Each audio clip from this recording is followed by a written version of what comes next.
How we doing, Patriot fans? Welcome back to the PrimeTime Patriots podcast. I'm your host, Jake Mott. Super excited to be here with you guys and break down the first win for the Patriots in this 2022 season against the Pittsburgh Steelers on the road, 17-14.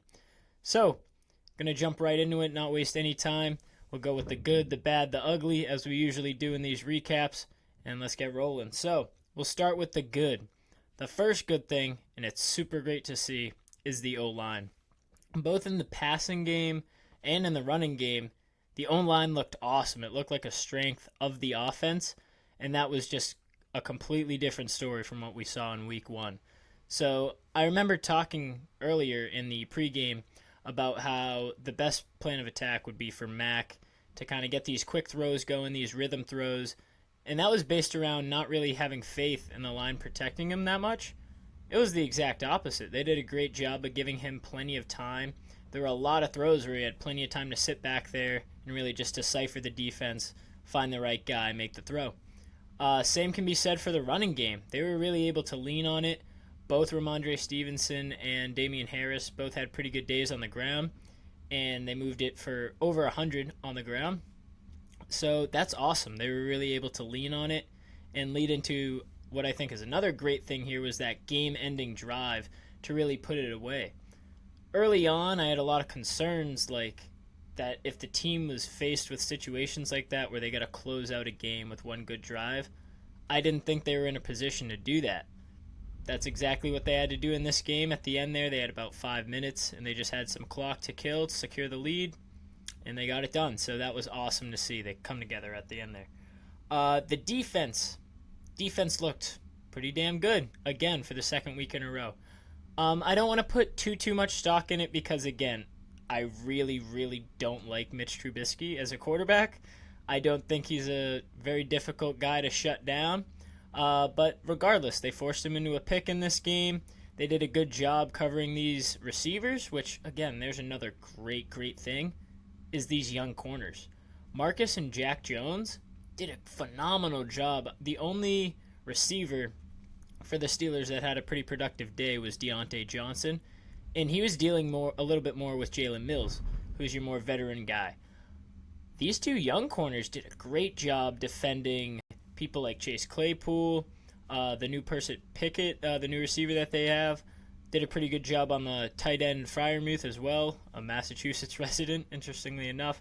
But they did a great job shutting down this unit, which a lot would consider one of the better receiving corps in the NFL. Not many teams draft receivers as well as the Pittsburgh Steelers. If you look at their track record, they're basically top-notch when it comes to getting receiver talent.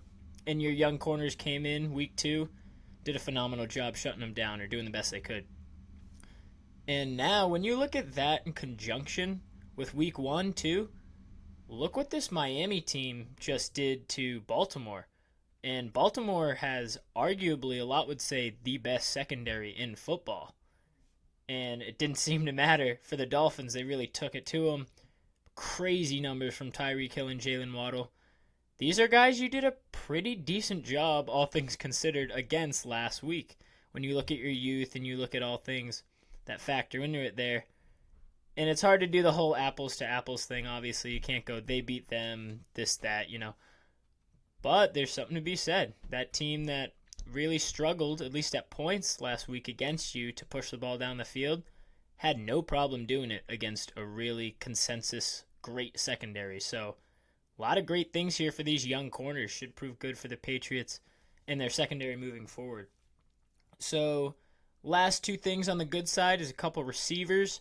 First things first, Kendrick Bourne finally got himself into the game here. It did take a bad decision and a bad pick from Mac Jones to Devontae Parker, but we'll get to that soon. First couple drives, no Kendrick Bourne, just like week 1. And then after that bad play, in comes Kendrick Bourne. Only 2 catches, 16 yards for the rest of the game, but he's out there, and that's what you need. There could be an argument to be made that he's spreading the field open for other guys. He's a great route runner. He understands soft spots in the zones, and if he's finding spots in the zone and people are covering him, it's going to open up more spots in the zones for other people. Either way, offense looked a lot better. Kendrick Bourne played a lot of snaps.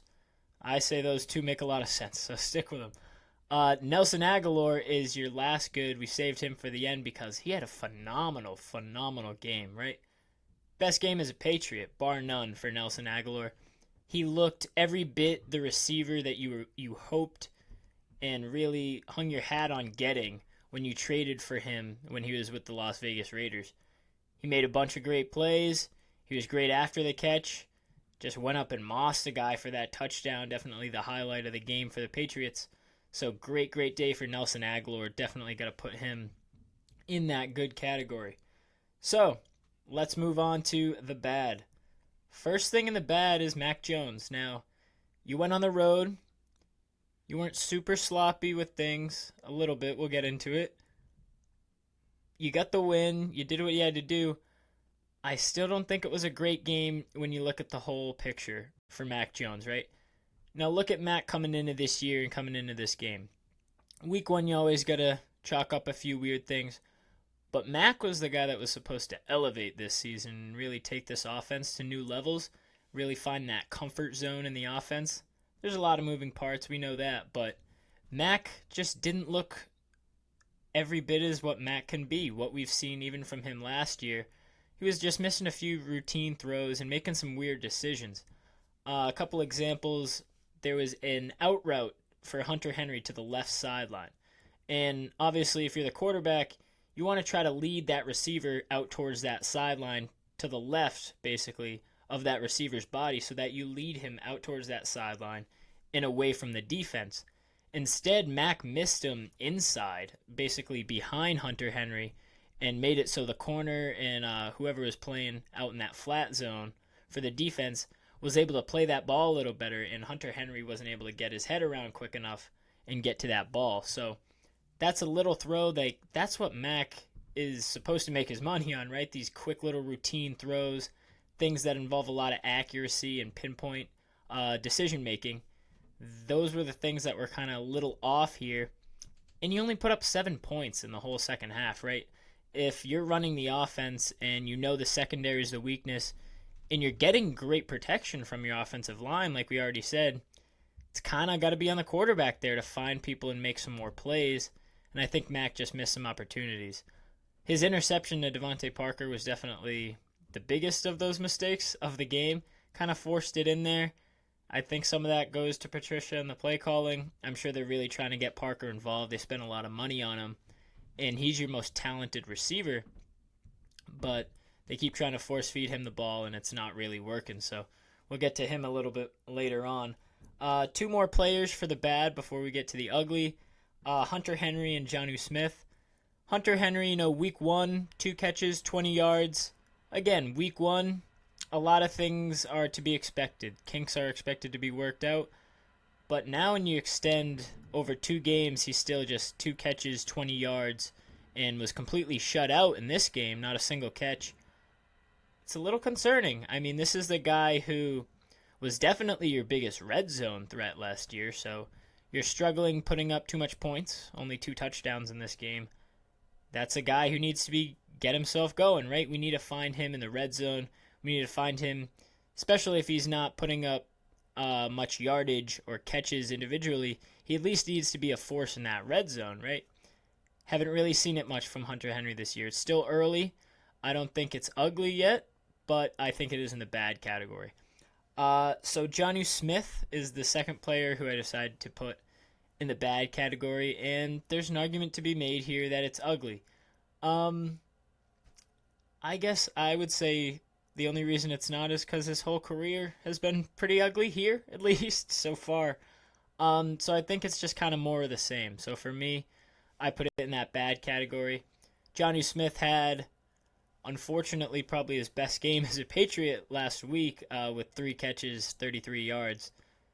Came back down to earth, what we expect from Jonnu Smith this week. 0 catches, 0 yards. Was out there in plenty of packages. Did a decent job, I heard a few times, in those double tight end sets, laying some blocks and, allowing that run game to be as effective as it was. But it's not the player you signed 2 years ago, and he's continuing to give you basically nothing in terms of offensive production. So tough to see that. definitely has to find its way into the bad category. But let's wrap it up here with the ugly. Not even a bunch of explanation needed per se. It's just got to be Devontae Parker, right? This is the guy. You signed him. It's still super early. Nobody's irredeemable. For example, the O-line last week was the biggest and most obvious ugly. This week, immediately, they're the best and most positive good thing. So it's early on in the season. There's plenty of time to turn things around here. But when the only two situations and examples we have to give on you is one game with a pick downfield in a contested situation and one catch for 9 yards, and then this game, no catches and still that interception on the one time they try to get you the ball deep downfield, it's tough. You definitely can't blame. I had some blame on him last week for the pick. It was still 80-20 Mac Jones. It was an underthrown ball. I think Parker did get held a little bit, but I don't think he really played the ball as much as he could have to his full potential. This week was definitely even more out of his control. He had absolutely no control with this pick. It's a ball that shouldn't have been thrown by Mac Jones, but it doesn't change the case that Devontae Parker ain't getting open.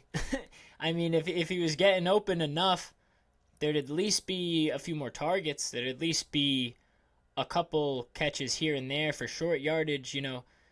Mac's not a tremendous elite quarterback yet, but he is a guy who's known for not missing the open receiver and, finding who's really the best option on any given play.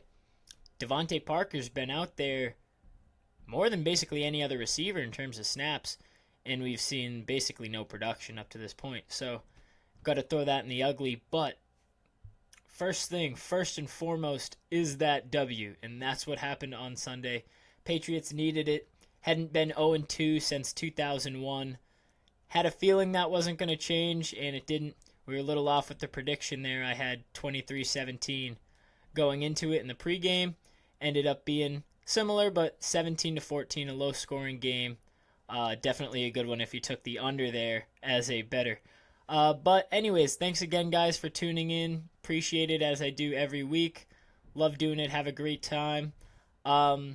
Next week, the Patriots taking on the Ravens in what will be the home opener for the Patriots. First game in Gillette. Ravens coming off of that crazy, crazy loss in which the Dolphins came back to a 6 touchdowns. Huge day for Tyreek Hill and Waddle. A lot of emotions running, I'm sure, right now in Baltimore. So that's all coming to Gillette next Sunday. Should be a great game. I will talk to you guys on Saturday, Friday, sometime around there to break down that game a little bit more, give you a little pregame, and then we'll be ready for the game Sunday. So thanks again, guys. Go Pats. We'll see you later.